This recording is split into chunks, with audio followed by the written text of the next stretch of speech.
শুরুতেই যে খবরের দিকে নজর রাখতেই হবে, ভিন রাজ্যে পরিযায়ী রহস্য মৃত্যু। কেরলে কাজ করতে গিয়ে ওড়িশায় দেহ। ওড়িশার গঞ্জামে ফালাকাটার পরিযায়ী দেহ। পরিবারের অভিযোগ খুন করা হয়েছে যুবককে। আরো একবার জানিয়ে রাখি, ভিন রাজ্যে পরিযায়ী রহস্য মৃত্যু। কেরলে কাজ করতে গিয়ে ওড়িশায় দেহ। ওড়িশার গঞ্জামে ফালাকাটার পরিযায়ী দেহ। পরিবারের অভিযোগ খুন করা হয়েছে যুবককে। সরাসরি চলে যাব, রাজকুমার রয়েছে আমার সঙ্গে।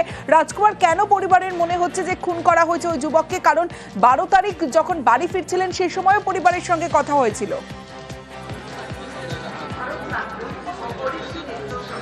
একদমই দেখো, শুধুমাত্র 12 তারিখ না, 12 তারিখ যখন ওই শ্রমিক ট্রেনে উঠেছিল সেই সময় যেমন কথা হয়েছিল, প্লাস 13 তারিখ বিকেল 5টা 51 মিনিটেও কিন্তু ওই যে শ্রমিক, সেই শ্রমিক বাড়িতে পরিবারের সঙ্গে ফোনে কথা বলেছিলেন।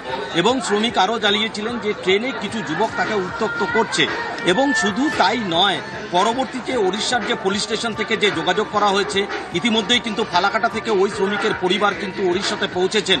ওড়িশার যে থানার সাথে যোগাযোগ হচ্ছে, সেই থানা সূত্রেও তারা জানতে পেরেছেন যে এই যে মৃতদেহ যেটা উদ্ধার হয়েছে, সেই মৃতদেহ একেবারে খুন করা হয়েছে বলে পুলিশ এই পরিবারকে জানিয়েছে বলে কিন্তু এখানে ফালাকাটার পরিবার দাবি করেছে। সেই কারণে তারা দাবি করছে যে এই যুবককে, যে পরিযায়ী শ্রমিক, 12 তারিখের অর্থাৎ 13 তারিখ শেষ কথা হয়, তারপরে কিন্তু তাকে খুন করা হয়েছে। কেরল থেকে কাজ করে ফেরার সময় তাকে খুন করা হয়েছে বলে কিন্তু পরিবারের লোকজন দাবি করেছে। বেশ রাজকুমার।